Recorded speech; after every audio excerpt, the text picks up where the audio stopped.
ಸ್ವಚ್ಛ ಪರಿಸರದ ಪರಿಕಲ್ಪನೆ ಸಾಕಾರಗೊಳಿಸಲು ಸರ್ಕಾರಗಳು ಕೋಟಿಗಟ್ಟಲೆ ಹಣ ಸುರಿಯುತ್ತಿದೆ. ಆದರೆ ಅನುಷ್ಠಾನಕ್ಕೆ ಅಧಿಕಾರಿಗಳು ಜನಪ್ರತಿನಿಧಿಗಳು ತೊರೆದು ಅಸಡ್ಡೆಯ ಮನೋಭಾವ, ಅಸ್ವಚ್ಛತೆಯಿಂದ ಮುಕ್ತಿ ನೀಡುತ್ತಿಲ್ಲ. ಹುಕ್ಕೇರಿ ತಾಲೂಕಿನ ಹೊಸಪೇಟೆ ಗ್ರಾಮ ಇದಕ್ಕೆ ಜ್ವಲಂತ ಉದಾಹರಣೆಯಾಗಿದೆ. ಸ್ವಚ್ಛ ಭಾರತ ಯೋಜನೆಯಡಿ ಪ್ರತಿ ಗ್ರಾಮದಲ್ಲಿ ಸಂಗ್ರಹದ ಘನತ್ಯಾಜ್ಯ ಸ್ಥಳೀಯವಾಗಿ ವಿಲೇವಾರಿ ಮಾಡಲು ಗ್ರಾಮ ಪಂಚಾಯಿತಿ ಮಟ್ಟದಲ್ಲಿ ವಿಲೇವಾರಿ ಹಾಗೂ ನಿರ್ವಹಣಾ ಘಟಕಗಳನ್ನು ನಿರ್ಮಿಸಲಾಗುತ್ತಿದೆ.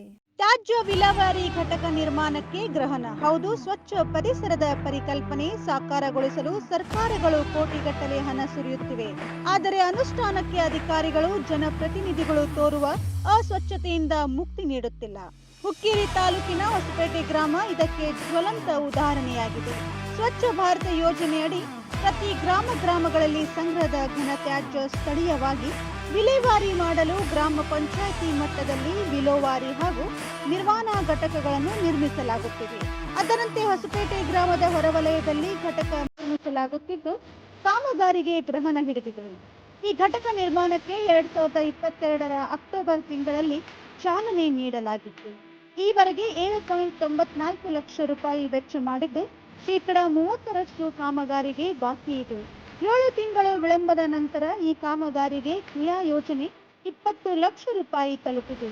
ವಿಲೇವಾರಿ ಘಟಕವಿಲ್ಲದ ಕಾರಣ ಸದ್ಯ ಕಸವನ್ನು ಹೊರವಲಯದ ರಸ್ತೆ ಪಕ್ಕದಲ್ಲಿ ಎಸೆಯಲಾಗುತ್ತಿದೆ.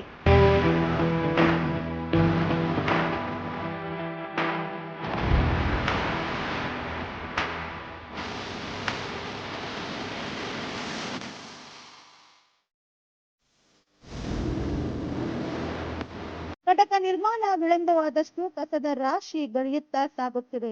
ಗ್ರಾಮ ಸ್ವಚ್ಛಗೊಳಿಸಿ ಅಂದ್ರೆ ಕಸದಿಂದ ಗ್ರಾಮದ ಹೊರವಲಯ ಗಬ್ಬು ಬೆಳೆಸುವಂತಾಗಿದೆ. ಹೀಗಾಗಿ ಅರ್ಧಕ್ಕೆ ನಿಂತ ಘಟಕ ಕಾಮಗಾರಿಯನ್ನು ಆದಷ್ಟು ಶೀಘ್ರ ಪೂರ್ಣಗೊಳಿಸಬೇಕೆಂದು ಜನ ಒತ್ತಾಯಿಸುತ್ತಿದ್ದಾರೆ. ವರದಿ ಕಲ್ಲಪ್ಪ ಪಾಮ್ನಾಯ್. ವೀಕ್ಷಕರೇ, ನಮ್ಮ ಸತ್ಯಂ ವಾಹಿನಿಯ ಪ್ರತಿದಿನದ ಅಪ್ಡೇಟ್ ಮಾಹಿತಿಯನ್ನ ತಿಳಿದುಕೊಳ್ಳಲು ಸತ್ಯಂ ಟಿವಿ ಕನ್ನಡ ಯೂಟ್ಯೂಬ್ಗೆ ಸಬ್ಸ್ಕ್ರೈಬ್ ಆಗಿ ಹಾಗೂ ಬೆಲ್ ಐಕಾನ್ ಅನ್ನು ಕ್ಲಿಕ್ ಮಾಡಿ.